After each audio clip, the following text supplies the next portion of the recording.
Nous sommes arrivés à la deuxième dimension dans les prophétismes. C'est la dimension du don des prophéties.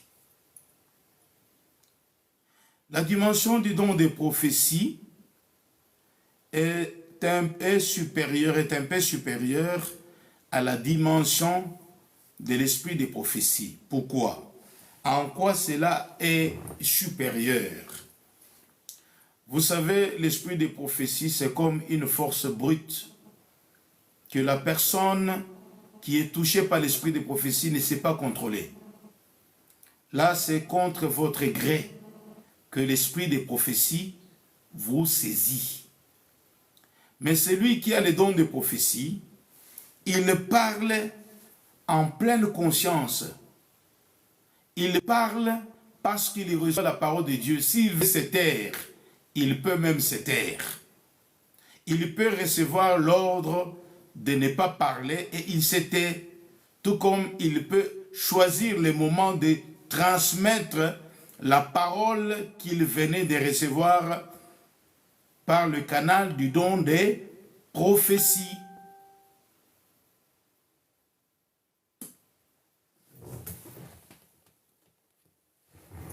Alors, à ce moment-là,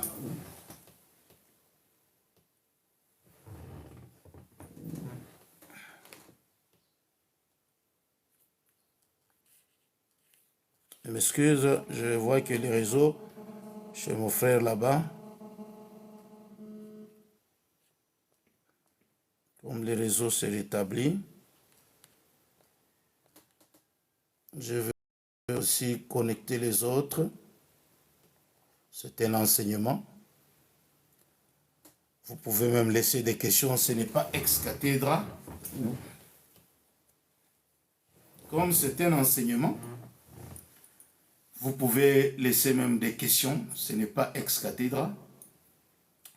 Alors, je disais que la deuxième dimension dans les prophétismes, ça concerne particulièrement le don de prophétie. Je venais de vous lire dans 1 Corinthiens, chapitre 12, verset 10. 1 Corinthiens aussi, chapitre 14, verset 1.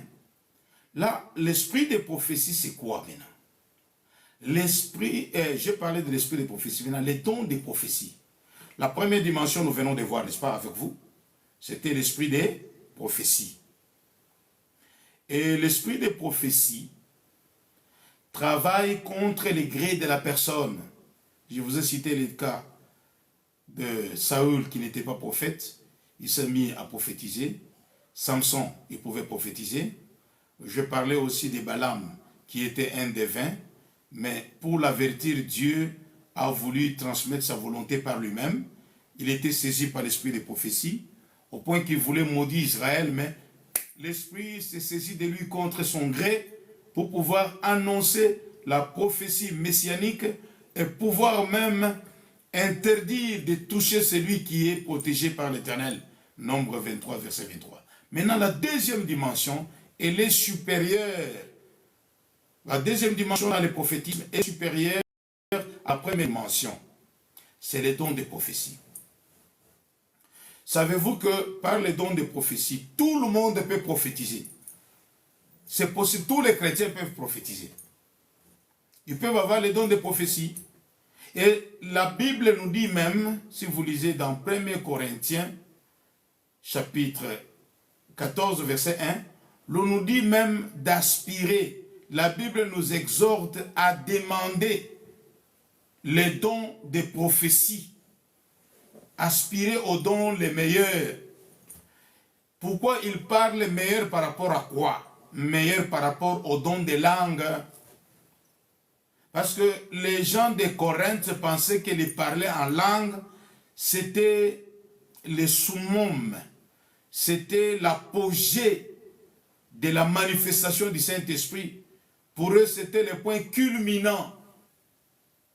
C'était un niveau de spiritualité très élevé. Alors l'apôtre Paul, pour réfuter ces malentendus, pour recadrer, corriger cette erreur, l'apôtre Paul dit aux Corinthiens, jusqu'aujourd'hui, n'est-ce pas, beaucoup de gens pensent que quand on parle en langue, on est spécial. Mais l'apôtre Paul a voulu faire comprendre que tous les dons sont nécessaires pour l'utilité commune. Ce n'est pas pour toi-même. Ce n'est pas pour ton intérêt. C'est pour davantage l'intérêt des autres. Il nous arrive des fois de parler, de prophétiser sur les autres. Cependant, sur vous-même, vous n'avez aucune connaissance de la volonté de Dieu pour vous aujourd'hui. Alors, dans la dimension de l'esprit et le don de prophétie, la deuxième dimension, là, la personne peut prophétiser volontairement. Il est touché par le Saint-Esprit, il a ses dons. C'est les dons qui lui a été communiqués le jour où il a été baptisé du Saint-Esprit, et ces dons restent en lui. Il faut maintenant activer ces dons par la prière. Celui qui a les dons de prophétie doit avoir beaucoup de temps de prier. Il doit avoir suffisamment de temps pour la prière. Il doit régulièrement prier. Celui qui a les dons de prophétie, pour que cela se manifeste, il doit être rempli du Saint-Esprit régulièrement. Quand on est rempli, ce qui est à l'intérieur commence à flotter. Je vous avais parlé du mystère de la cognée qui a flotté par la puissance du Saint-Esprit, par le truchement de l'homme de Dieu qu'on appelle prophète Élisée. Alors, si tu es rempli du Saint-Esprit, il y a des gens qui ont déjà reçu dans leur vie les dons de prophétie, mais qui n'ont pas encore conscience de cela, qui n'ont jamais prophétisé. Pourquoi? Parce que les dons restent enfouis dans votre cœur, dans votre vie. Pour que ces dons puissent se manifester, il faut une vie intense de prière. Persévérer dans la prière. Surtout, habituez-vous à faire les prières d'intercession en faveur des autres. Lorsque vous priez régulièrement pour les autres, vous verrez que même Dieu va commencer à vous utiliser, à vous donner les messages à transmettre aux autres. Beaucoup de gens n'exercent pas ce don parce qu'ils sont égoïstes. Quand ils doivent prophétiser, l'Esprit de Dieu les saisit et qu'il les remplit. Lorsqu'il faut prophétiser, ils prophétisent dans le but, dans les soucis, comme Balaam, d'obtenir des gains, d'obtenir de la thune. Et lorsque votre motivation est l'argent, Dieu n'acceptera pas que ces dons fonctionnent. Celui qui a les dons de prophétie doit vivre d'une manière désintéressée. Il ne devra pas chercher la gloire. Ces dons, pour fonctionner, il faut la prière, la plénitude du Saint-Esprit, le revêtement du Saint-Esprit, pour que les dons soient manifestes. Il est caché en vous pour qu'il soit manifeste. Je vous donne les conditions. Première condition, soyez baptisés du Saint-Esprit, remplis du Saint-Esprit, revêtus du Saint-Esprit. Deuxième condition, soyez une femme de prière ou un homme de prière, priez pour le développement de ces dons. Troisième condition, soyez quelqu'un qui est connecté à la parole de Dieu. Lisez et méditez régulièrement la parole du Seigneur. Quatrième condition pour que ce don soit manifeste, marchez dans la sanctification. Quand je dis de marcher dans la sanctification, il est question ici de marcher dans l'humilité. Il y a des petits, il y a des bébés spirituels lorsqu'ils prophétisent pour la première fois et que la prophétie s'est avérée exacte, il se met en transe, il se met même à se glorifier. Moi, j'ai Dieu. Il cherche même à adopter une attitude séditieuse, de manipuler les gens, de donner de fausses prophéties. Dieu a dit A, lui dit, Dieu a dit A, B, C, D. Voilà pourquoi celui qui a les dons de prophétie doit marcher dans la sanctification, dans la crainte de Dieu, de peur qu'ils ne soient infectés par le péché de l'arrogance, de l'orgueil, et qu'ils ne se voient pas comme un chrétien supérieur aux autres. Cinquième condition, je peux vous donner 7. Au lieu de vous donner toute une liste de 15 choses, mais déjà je suis en train de synthétiser. Cinquième condition, pour que le don de prophétie puisse être mis en exergue et que ce don soit prolifique dans votre vie, produise du fruit dans votre ministère. Cinquième condition, le don de prophétie ne travaille pas avec l'esprit des mensonges. Exercez-vous à dire rien que la vérité. Dites souvent, même quand vous savez que vous êtes en tort, vous avez commis un forfait, faites en sorte que ce que vous allez dire, que ce soit seulement la vérité. Parce que le don de prophétie n'aime pas fonctionner avec quelqu'un qui est un menteur pathologique. Il y a des mythomanes. C'est la maladie de mentir. Il ment à tout bout de champ.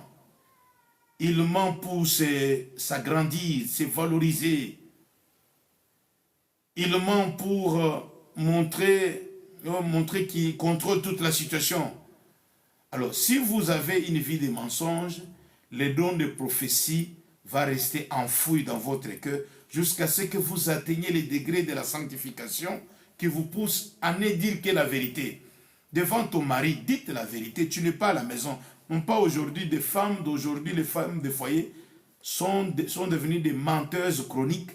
Alors chérie, oui, je suis à la maison, je suis à côté même de Teddy. Hein? Donne-moi Teddy. Le mari qui t'appelle se trouve déjà à la maison. Il était en voyage. Voyez comment est-ce que beaucoup de femmes sont en train de courir les risques de perdre toute crédibilité et toute confiance vis-à-vis de leur mari. Si vous êtes un menteur chronique, l'Esprit de Dieu ne va pas vous utiliser avec la prophétie. Sixième condition, pour que la prophétie puisse être dans un régime ponctuel à temps plein et que cela vienne régulièrement, vous devez aussi, sixième condition, accepter de recevoir des reproches ou des remarques. Parce que la Bible dit, si l'un d'entre vous prophétise, que les autres jugent. Tu peux dire la vérité, mais tout le monde n'est pas obligé de vous écouter, même si on ne méprise pas cela. Je ne suis pas obligé, non, le Seigneur me dit, cette année, il va faire avec toi. Je ne suis pas obligé, Dieu va confirmer. On appelle ça la confirmation de la prophétie. Je ne suis pas obligé. C'est comme un jour, quelqu'un m'a dit, Dieu m'a dit que tu prépares un voyage pour le Canada. Je dis, non, non, je n'ai même pas prévu de voyager là-bas. Je savais déjà que c'était un faux prophète. Je ne suis pas obligé de dire Amen, Amen, Amen. Même si c'est Dieu qui parle, tu peux avoir aussi ce qu'on appelle les doutes méthodiques. Ça, c'est encouragé.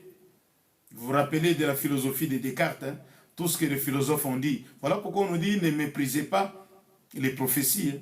Savez-vous que même parmi les prophètes, il y a parmi les philosophes, certains des philosophes ont prophétisé. Ils étaient saisis par l'esprit des prophéties.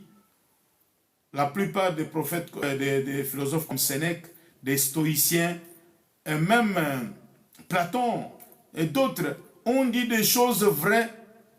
Moi, je me posais la question à ce moment-là, déjà l'Ancien Testament, les canons de l'Ancien Testament existaient. N'ont-ils pas lu dans la parole du Seigneur ce qu'ils avançaient? C'est pourquoi tout ce que les philosophes disent, tout n'est pas faux. Il faut juger. Rejeter ce qui n'est... Alors, si vous êtes flexible, celui qui a le don de prophétie devra faire preuve de flexibilité, preuve d'ouverture, il doit avoir l'esprit ouvert, ouvert même aux critiques. De même, celui qui a le don d'enseigner, un docteur, il doit être ouvert aux critiques. quelqu'un vous critique, vous dites, d'accord, peut-être que vous avez des arguments avancés. Ce n'est pas ex cathedra, je vous dis, ce n'est pas comme la parole de l'évangile. La prophétie, ce n'est pas comme la parole écrite. Parce que nous disons, ce qui est écrit. Mais la prophétie, nous pouvons la remettre en cause. Même si tu as donné une prophétie authentiquement vérifiable, nous pouvons d'abord douter. Mais celui qui a le don de prophétie ne devra pas se sentir vexé, ne devra pas se sentir humilié. Il ne doit pas avoir un esprit étriqué. Il doit avoir un esprit large et ouvert aux critiques. Si, lorsque vous arriverez dans cette dimension, c'est à ce moment-là que Dieu va commencer à vous utiliser avec les dons des prophéties. Sinon, vous allez vous mettre en conflit avec beaucoup de gens. Vous arriverez même tout en ayant les dons des prophéties à critiquer les gens. C'est comme un jeune homme qui était venu dans l'église. Des fois, il disait un peu de choses vraies. Des fois, j'ai vu que c'était un petit troubadour. Il s'énerve et il dit, non, moi dans l'église, il n'y a que moi qui prophétise. Pourquoi papa commence à enseigner sur... Il n'était même pas dans notre église, il était venu. Un moment là, on entendait qu'il nous critiquait de loin. Que pourquoi papa doit enseigner sur le parler en langue, sur le don de prophétie, parce que moi je prophétise. En fait, j'ai voulu le recadrer sans lui dire directement. Je voyais qu'il peut se sentir vexé.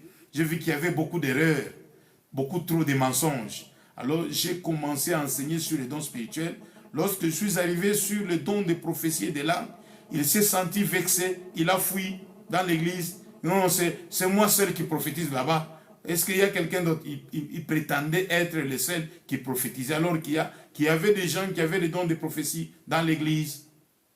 Il faut avoir l'ouverture. Septièmement, dernière condition, si vous voulez que Dieu vous utilise dans la prophétie, les dons de prophétie, en plus de ce que je viens d'énumérer, vous devez en septième position être un homme qui est en bon terme, quelqu'un qui vit dans la paix, qui a une vie paisible. La Bible dit, recherchez la paix avec tous. C'est la condition pour voir le Seigneur. Ce n'est pas seulement le voir au dernier jour. C'est la condition pour recevoir les paroles du Seigneur par le don de prophétie. Voyez, le don de prophétie est un outil. C'est un instrument. Voilà pourquoi en anglais, dans certaines versions, je pense King James ou d'autres versions, j'ai déjà lu, les dons spirituels sont appelés tools of spirit. Tools, c'est-à-dire les outils, les instruments. C'est les canaux par lesquels Dieu veut transmettre son message. Ce n'est pas le seul canal. Ce n'est pas le seul canal que Dieu utilise pour transmettre le message. Ce n'est pas seulement les dons de prophétie. Non, il peut utiliser la parole de connaissance. Il peut utiliser le don de discernement. Il peut utiliser la parole de sagesse. Voilà pourquoi je dis, c'est l'un des canaux que Dieu utilise, la prophétie, pour transmettre son message aux hommes. Pourquoi on appelle la prophétie les dons d'inspiration? Voyez, avant d'expirer, il faut inspirer. Vous littéralement veut dire, vous inspirez l'air. Vous inspirez ce que le Saint-Esprit a à vous dire.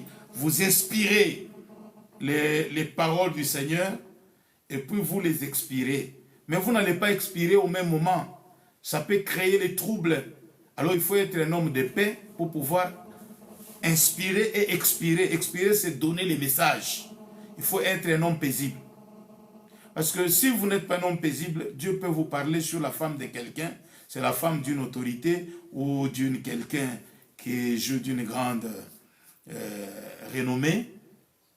C'est pas comme ce que les gens, je vois à la télévision. Toi, maman, lève-toi là où tu es, lève-toi là-bas.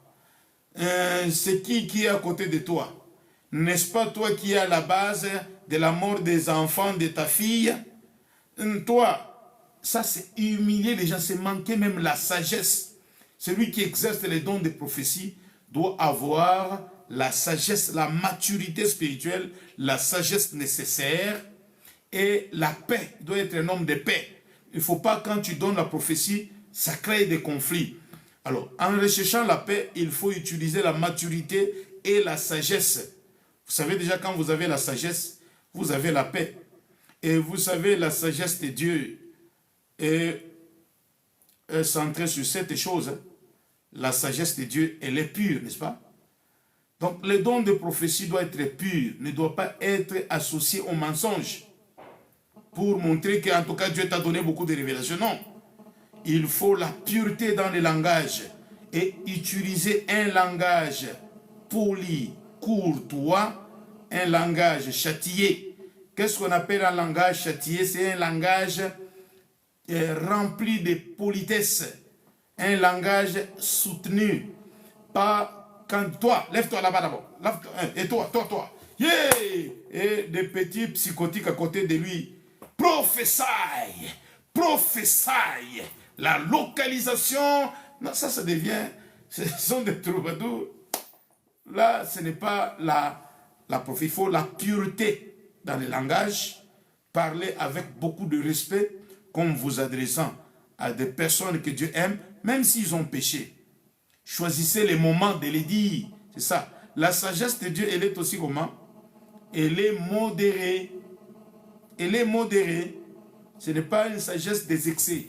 Hey, Dieu me dit, le contraire de la modération, c'est l'excès des ailes. C'est un esprit amer. Ça sème la division dans la famille. Et la sagesse de Dieu a comme caractéristique aussi quoi? La miséricorde et la bonté. La sagesse de Dieu, elle est pleine de miséricorde et de bonté. Vous n'allez pas, même si quelqu'un, il s'avère exact que vous êtes en présence de quelqu'un qui a la sorcellerie, c'est pas en public. Maman, n'est-ce pas tu es sorcière? N'est-ce pas toi qui avais mangé ton premier fils? Tu avais mangé Cédric. Tu as mangé Viviane. Et les gens prophétient. Prophétise homme de Dieu. Même la sorcière se met à dire, ce ne sont pas des montages. Quelqu'un, on te désavoue en public que tu as bouffé les enfants qui sont déjà morts, tes propres enfants, en présence de la famille, en public, ça passe à la télévision. Tu dis, prophétise homme de Dieu, donne la vie papa. Ça, ce sont des choses montées de toutes pièces. Nous avons aussi les discernements. Vous savez, tous ceux qui sont faux prophètes, ils ne voient pas tout. D'autres, c'est la ruse, la manipulation. Vous savez que les faux prophètes sont des grands psychotiques, hein?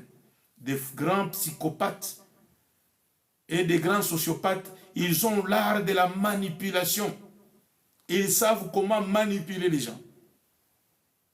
Mais il devra, la sagesse de Dieu, il y a la miséricorde et la bonté aussi. Même si elle est sorcière, vous n'allez pas étaler devant tout le monde.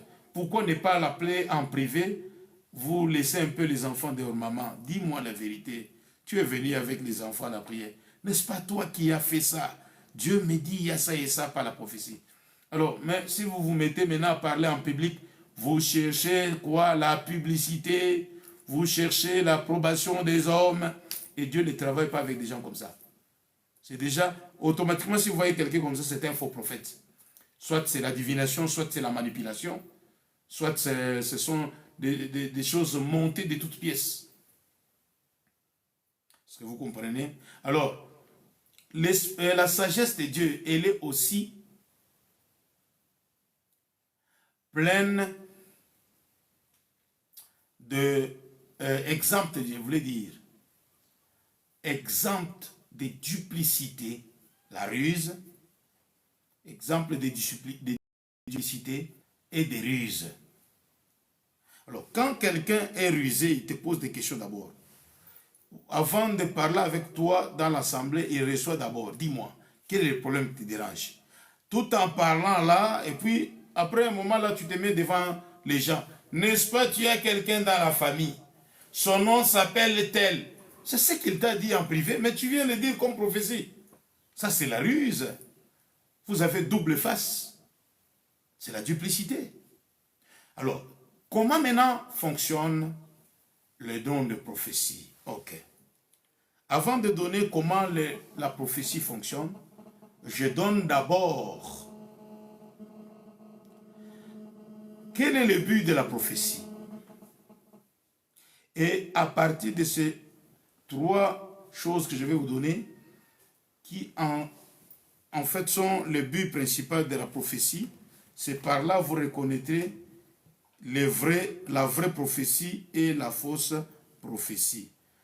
En lisant dans l'Écriture, l'apôtre Paul nous donne les buts. Je vais vous lire cela pour...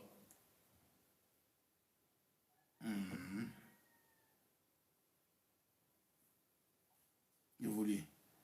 Quel est le but de la prophétie? On est là.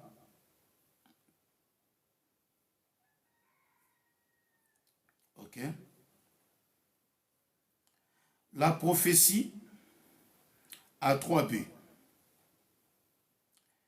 Et cela, vous pouvez trouver cela dans 1 Corinthiens, à trois objectifs. Donc, le but de la prophétie est subdivisé en trois éléments. 1 Corinthiens chapitre 14, verset 3. Je vais vous lire la parole. C'est lui qui prophétise au contraire, parle aux hommes. 1. Les édifie. 2. Les exhorte. 3. Les console. C'est tout en donnant la différence entre les dons de langue et les dons de prophétie. Il commence par dire que la prophétie est supérieure aux dons de langue, contrairement aux idées demeurant fausses que les Corinthiens s'est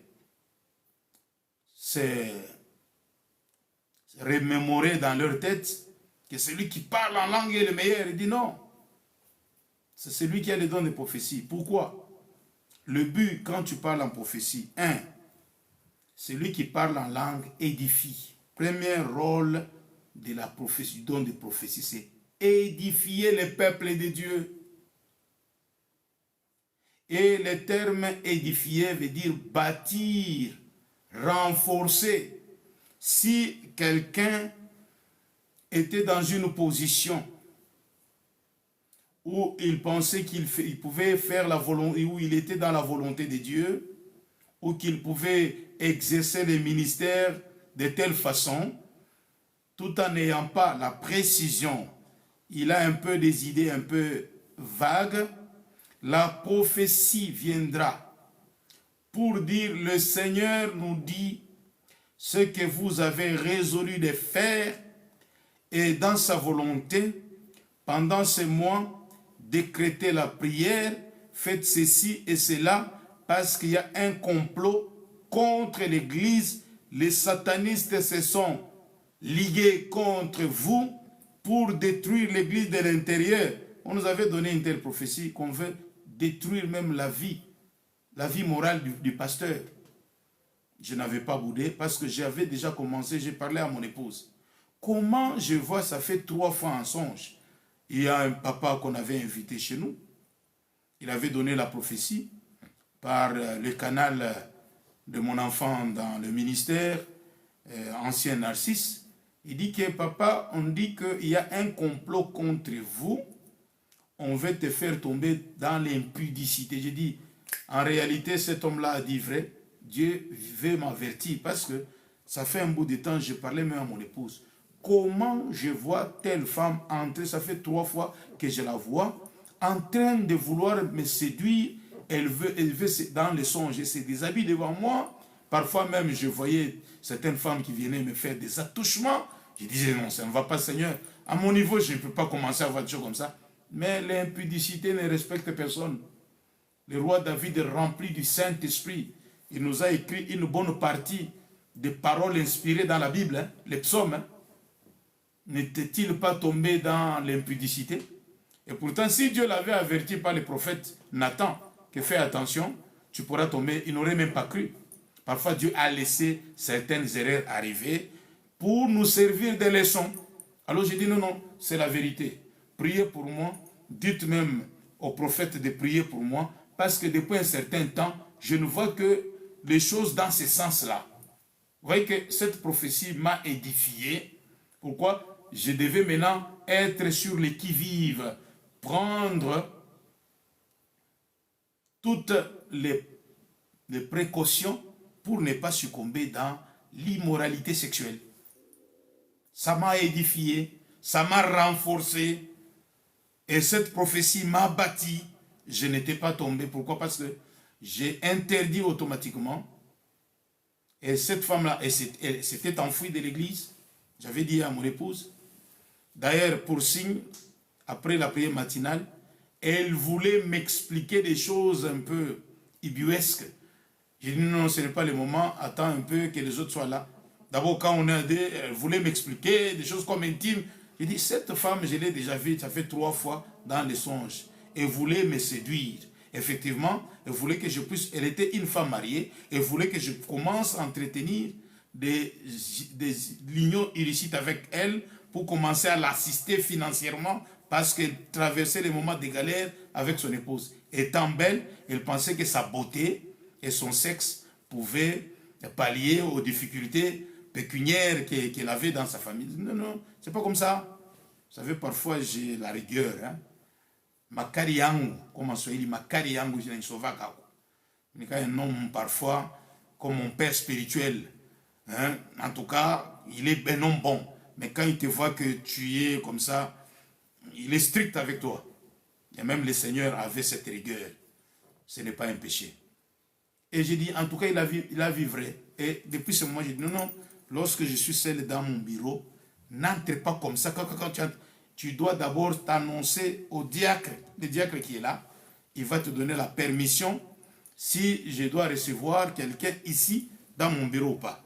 C'est parce que j'avais reçu la prophétie qu'il y avait un coup monté contre moi. Heureusement, Dieu moi-même m'a parlé dans les songes. La prophétie est venue confirmer cela. La prophétie est venue confirmer ce que j'avais vu dans les songes. Donc ça m'a édifié. Le deuxième rôle de la prophétie, je venais de lire avec vous, on dit, celui qui prophétise par les dons de prophétie, il fait quoi? Et deuxièmement, d'abord, premièrement, il les édifie, les exhorte. Ça vient pour exhorter. Vous savez, les dons, ici, le mot exhorter, littéralement, je l'ai traduit du grec, ça signifie 3 choses. Ça signifie, premièrement, réconforter. Ça signifie encore fortifier. Ça signifie encore pousser, remuer. Vous savez, quand quelqu'un a le don d'exhorter, c'est celui qui vient agiter un peu les autres.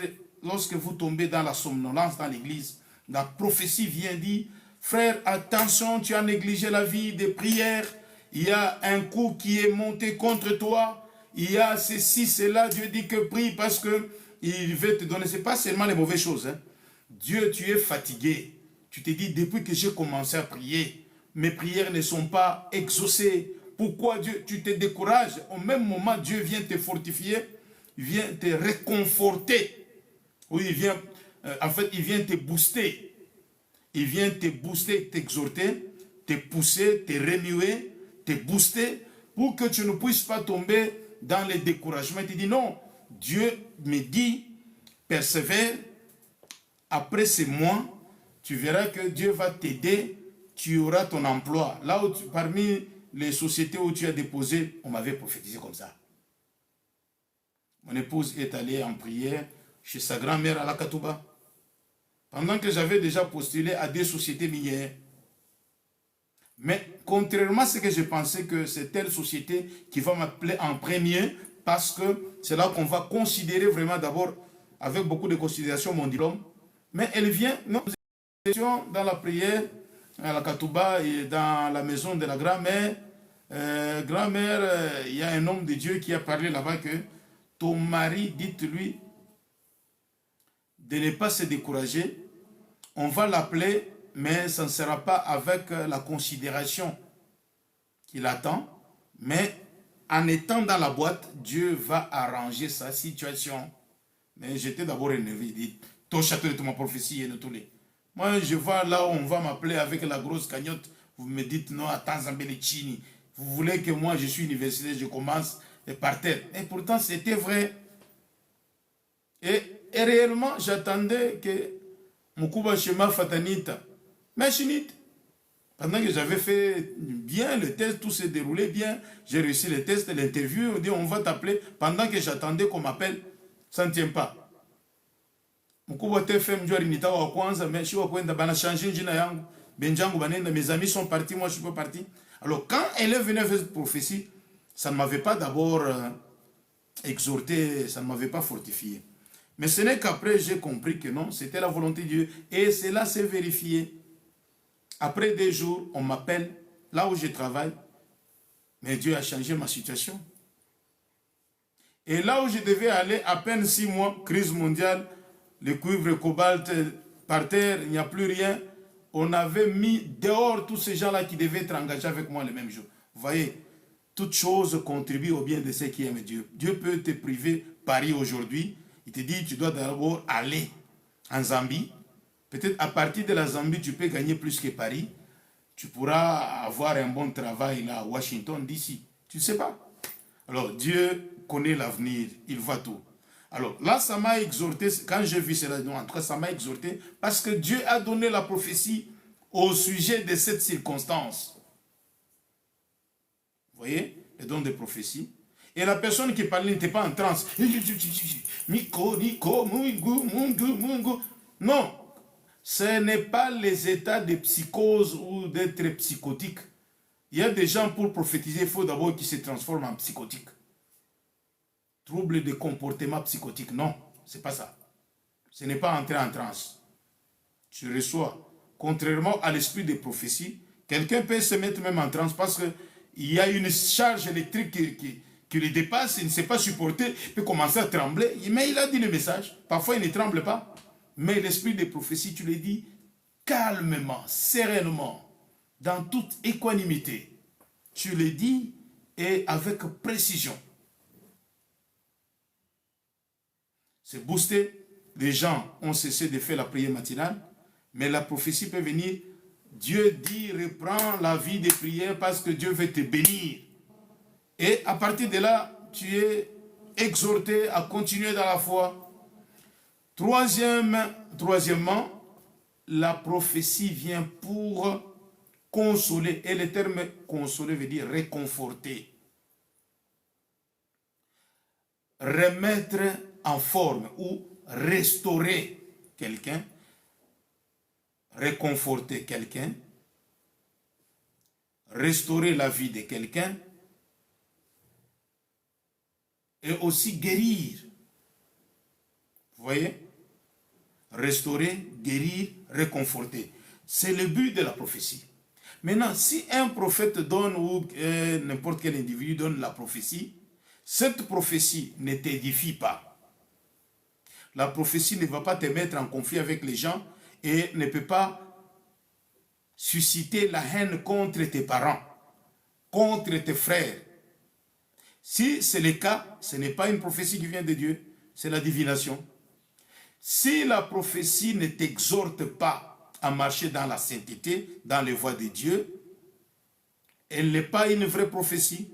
Et si la prophétie ne vient pas te consoler, te donner du réconfort, te réconforter, te restaurer, te guérir. Parfois on a des blessures morales, hein. On est déçu par nos proches. Ceux-là en qui nous avons confiance, ils peuvent faire des choses. Vous êtes complètement blessés, même dans l'église. Hein? Mais tout ce que je fais, c'est pour la gloire de Dieu. Comment ces gens ils peuvent faire des choses comme ça, à monter des coups contre moi, à transformer la réalité? Tu es dans l'église blessé. Mais Dieu peut susciter quelqu'un dans l'église avec le don de prophétie. Dieu dit, que tu es son serviteur et ce que tu as fait, ce n'est pas mal, tu as fait ça pour l'œuvre de Dieu. Ça vient pour guérir même ceux-là qui ont parlé contre toi. Ils ne savent pas ce qu'ils ont fait. Pardonne ces gens-là parce que la réalité, Dieu dit il y a ça, il y aura ça après et ça se vérifie. Ça va te réconforter, c'est la consolation. Ça fait au moins 12 ans que vous traversez le désert du chômage depuis que tu as fini tes études. Tu pries comme si tu ne priais pas. Et tu vois tes amis païens commencent à être embauchés ici et là. Tu te dis, est-ce que c'est Dieu écoute ma prière? Mais la prophétie peut sonner et Dieu te dit, ne crains pas, va dans telle ville, tu verras tel monsieur. Il y a la précision dans la prophétie. Ou bien il te dit seulement sans précision, va seulement ou attends seulement, on va t'appeler. Effectivement, comme la prophétie le dit, on t'appelle. Et cette prophétie, au moment où tu es dans les tourments, parfois même, tu diras que l'homme est en train de mentir, il vient me consoler. Non. Et effectivement, la prophétie vient consoler. Pas quelqu'un qui est dans le péché, qui vit dans une vie de débauche. Comme je vois, quelqu'un dit, cette année, Dieu va te consoler, tu auras beaucoup d'argent. Mais la personne que Dieu veut consoler a l'argent de la prostitution, l'argent du vol, il détourne. Ça, c'est une fausse prophétie. La vraie prophétie, lorsque vous êtes dans les tourments, dans les épreuves, je me rappelle, au moins, pendant beaucoup d'années, j'ai traversé des épreuves. À ce moment-là, quelqu'un pouvait m'appeler au téléphone et dire, homme de Dieu, Dieu me dit que pendant ce moment, il n'est même pas dans le pays. Vous traversez des moments difficiles. Et un jour, je me rappelle, il y a une prophétesse ivoirienne. C'est là que j'avais dit que vraiment Dieu l'avait utilisée. C'était en 2013. Elle s'appelle prophétesse Naomi. Elle est dans mon groupe Facebook. Je sortais de l'hôpital angoissé parce qu'il avait été prouvé à l'hôpital que j'avais connu l'intoxication alimentaire, en d'autres termes, empoisonnée. J'ai été hospitalisé à Don Bosco. Mais au même moment que j'ouvre seulement Facebook, c'était en 2013, je n'ai jamais oublié ça. Et je vois cette prophétesse Naomi me dit, homme de Dieu, tu es béni, tu es un homme de Dieu, tu viens d'échapper à la mort, au poison. Elle est en Côte d'Ivoire. Comment il a su? Tu as été empoisonné, mais ton Dieu t'a sauvé. Et il s'est avéré, même la personne qui avait fait cela avait été connue. Je l'ai dit devant ma femme et devant ma mère qui était là. Voilà. Tu ne mourras jamais du poison.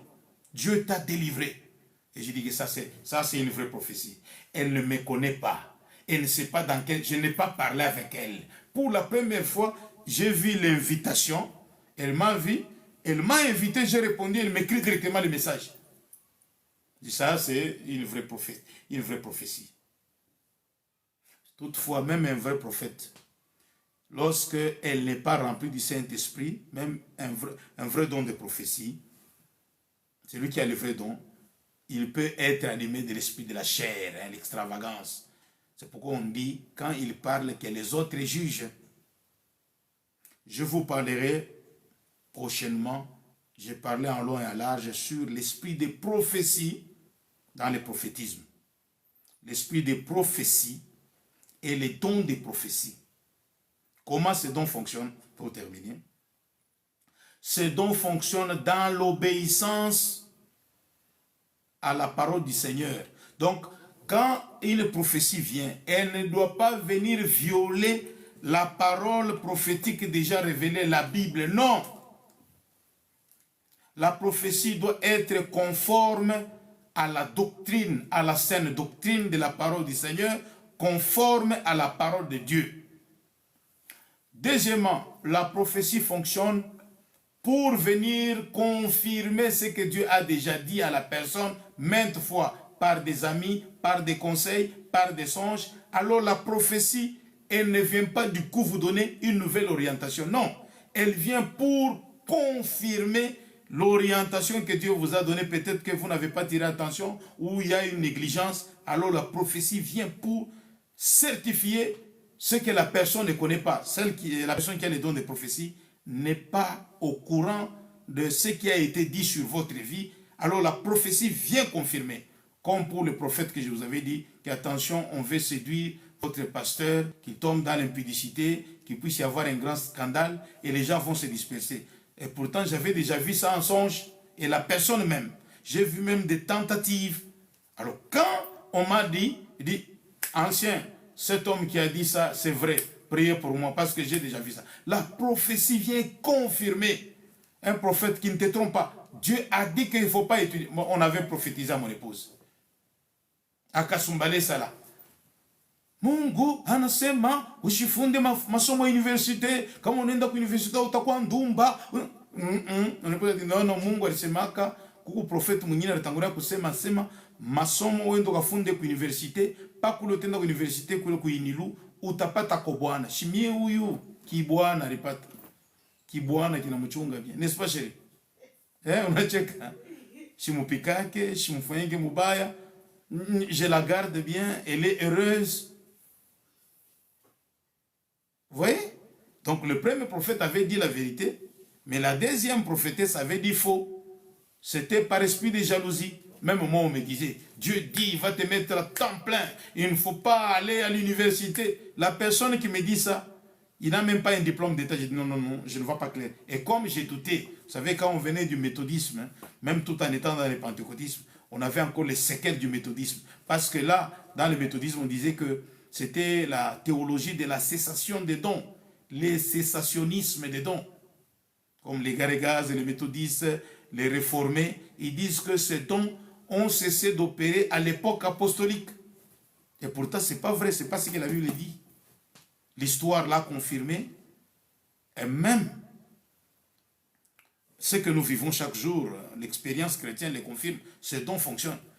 Quand il m'avait dit, j'ai dit non, moi, mon professeur Chitaki. Et entre parenthèses, ne vous mariez jamais par prophétie.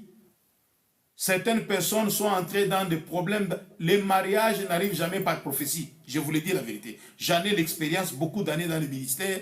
Toutes les personnes qui se sont mariées par prophétie, que Dieu m'a dit que c'est ta femme, c'est elle, son mari, c'est elle. D'autres ont été unis par prophétie. Ils ont connu des problèmes, vous n'avez pas l'idée. Et jusqu'au divorce, ça c'est Dieu qui peut dire ça. Moi, je n'aime pas venir me dire. C'est comme quelqu'un, une fille là, qui bon, d'une manière désinvolte, sans considération, il dit à mon épouse, Mungu anasema batoto bobalo kuisha kuzala. Parce que notre cadet avait déjà au moins quelque chose comme 10 ans. Il dit non, Mungu anasema amobalo Mungu ashiseme uijo wa mwisho, vous n'avez pas encore fini de mettre au monde. Il dit, quand mon épouse m'a dit, allez, zipit, foutez les camps, une maman boit vivre. Je n'aime pas des choses comme ça. Est-ce que Dieu peut me dire que batoto bobalo kuisha kuzala anayama moyen? Moi-même, je sais que depuis l'enfance, je n'ai jamais voulu avoir beaucoup d'enfants. Je suis né comme ça, je suis comme mon père. Lui aussi, il n'aime pas beaucoup, il n'aime pas avoir trop d'enfants. J'aime les enfants, mais je ne veux pas en avoir trop. Déjà 4, c'est beaucoup. Vous voyez, vous êtes à Galaxy, si vous avez les enfants, 4 enfants en Galaxy. Au moins, chaque mois, au minimum, vous devez payer $600. Est-ce que si j'en avais 10, ils allaient étudier à Galaxy? En matière de mariage et des enfants, le choix est individuel. Un prophète ne viendra pas. Maintenant, ma femme s'est laissée convaincre avec des prophéties. Après un moment, tout ça, mais lorsque on a tenté d'avoir quelqu'un elle a failli trépasser pour avoir l'enfant qui va nous garder dans la vie. Moi, j'ai plus de 40 ans, avoir encore un enfant. Déjà, quand j'aurai la retraite, est-ce que cet enfant sera intégré dans la société? J'ai eu mon premier enfant à 30 ans. Maintenant, j'ai plus de 40 ans, je vais... Non, Mungu anasema. Lorsqu'elle a conçu, la grossesse a bien évolué vers la fin de la grossesse. Le pire est arrivé. Elle a failli même mourir. Elle a fait 6 mois à l'hôpital. Elle est tombée même dans la dépression pensant que son enfant était perdu. Vous voyez que cette fille qui avait donné la prophétie, elle était animée par le diable. C'était une fausse prophétie. Donc ma conviction, parce que les médecins, même la maman du boulot, maman Betty nous avait dit, n'ayez pas encore d'enfants, parce que ta femme est en train de rechuter dans le problème de la dépression. Moi, j'avais pris cette décision, mais elle s'est laissée convaincre par des prophéties. Vous savez, quand la femme a l'envie d'avoir l'enfant, si ce n'est pas par consentement, vous aurez toujours l'enfant. C'est elle qui connaît bien son corps, non? Ce n'est pas de manière mystique que les enfants apparaissent, non? Alors, vous voyez que il y a une prophétie qui peut vous induire en erreur. N'acceptez jamais quand un prophète dit « Dieu m'a dit que tes enfants ne vont pas étudier à telle école, il faut d'abord consulter aussi Dieu. » Parfois, peut-être c'est par jalousie. Pourquoi Dieu va refuser que mes enfants puissent étudier dans une meilleure école, ici dans ma ville, comme l'Âge d'Or, Galaxie, ou Bellevue, ou Bisounours. Il y a des meilleures écoles ici. Ça coûte cher. Mais quelqu'un motivé de la jalousie, de l'esprit méchant, si tu es un bébé spirituel, oui, Dieu a dit seulement, il doit étudier là où on paye seulement 5 000 francs, moins de 10 $. Non. Quand vous avez des moyens, pourquoi Dieu doit vous dicter là où les enfants doivent étudier? C'est que les dons de prophétie ne viennent pas pour diriger la vie de quelqu'un. Elle vient pour apporter l'édification, pour pousser et stimuler quelqu'un dans la foi. Et ce don vient aussi pour réconforter, guérir les blessures. Donner une parole qui va guérir, une parole qui va réconforter, une parole qui va à quelqu'un qui se trouve dans les épreuves, qu'il puisse se relever et continuer la marche de la foi chrétienne. Voilà les dons de prophétie.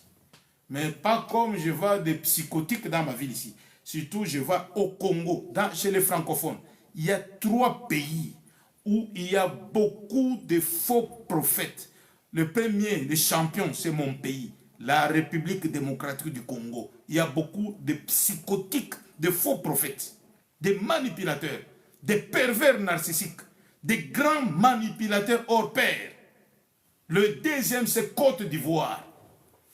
C'est le berceau aussi, deuxième berceau de faux prophètes. Il y a beaucoup de faux prophètes là-bas. Mais il y a très peu de vrais prophètes là en Côte d'Ivoire. Le troisième, c'est le Gabon. Même sur les réseaux sociaux. Vérifiez et vous réaliserez que ce que je dis est vrai. Cependant, là où il y a les faux, il y a aussi les vrais. Là où les mal abondent, la grâce surabonde. Je ne vais pas remettre en cause le ministère de beaucoup de gens. Déjà, beaucoup de gens ne sont pas prophètes.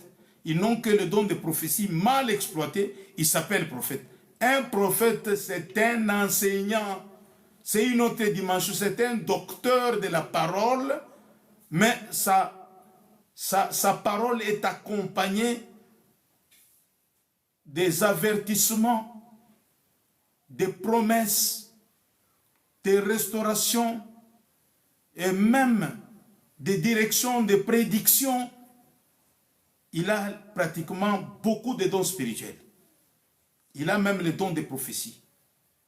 Les dons de prophétie à ne pas confondre avec le ministère du prophète. Le prophète est plus grand, pour terminer. Le prophète est plus grand. Nous verrons c'est qui les prophètes. Je vous ai dit, c'est quoi la prophétie, à quoi sert la prophétie, comment prophétiser avec le don de prophétie. C'est ici où je jette l'encre. Je vous dis, je vous aime beaucoup. Abonnez-vous. Ne suivez pas seulement de manière fortuite, par hasard. Abonnez-vous. Vous serez à l'école. Vous allez suivre les doctorats du Saint-Esprit. Parce que j'ai été loin pour cela. Et Dieu m'a formé pour cela. Ce que je vous dis est exactement correct. Que Dieu vous bénisse. Je vais maintenant vous laisser quelques chansons. Déjà notre message terminé. Je vais un peu qu'on remercie le Seigneur. Aujourd'hui, j'avais voulu parler d'un seul élément, mais l'Esprit m'a incité à parler des deux. Donc, j'ai parlé des 3 dimensions du prophétisme, l'esprit des prophéties, les dons des prophéties, et prochainement, nous verrons les ministères des prophètes. C'est toujours dans le prophétisme. Ça, c'est la dimension supérieure. Les 2 petits sont des enfants. C'est pourquoi à l'époque de Samuel, on disait les fils des prophètes ou l'école des prophètes. Ce sont des enfants qui avaient des dons de prophétie. Vous savez que dans les dons qui avaient aussi l'esprit de prophétie, il fallait être encadré par les prophètes majeurs, comme les gens aiment s'appeler prophètes majeurs, comme si les prophètes majeurs de la Bible, c'est être plus grand. Non, dans la théologie, quand vous entendez le terme prophète majeur, ce n'est pas le plus grand. C'est les prophètes qui ont donné beaucoup de prophéties, les volumes comme Ézéchiel, Jérémie, Ésaïe, Daniel. Bon, et puis il y a des petits prophètes, ce n'est pas parce qu'ils étaient petits, non, non. C'est le volume de livres, Sophonie, Habakkuk, peut-être des pages seulement de la Bible. Aujourd'hui, moi je suis prophète majeur, non, non. Si je le dis, c'est dans un sens figuré, pas dans les sens théologiques. Il faut clarifier bien les choses. Nous n'aimons pas la confusion. Je suis un apologète. Moi, je suis contre tout ce qui est erreur et hérésie. Alors, que le Seigneur vous bénisse. Je vous laisse un peu le temps de vous sustenter avec cette chanson. Cette chanson qui va quand même mettre du baume au cœur. Et ça va s'enchaîner. Moi, du reste, je pense que je dois vous quitter. Shalom et shalom à vous tous. Restez bénis. Que la grâce de mon Père Céleste soit avec vous. Au nom de Jésus.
Ouais, que facile.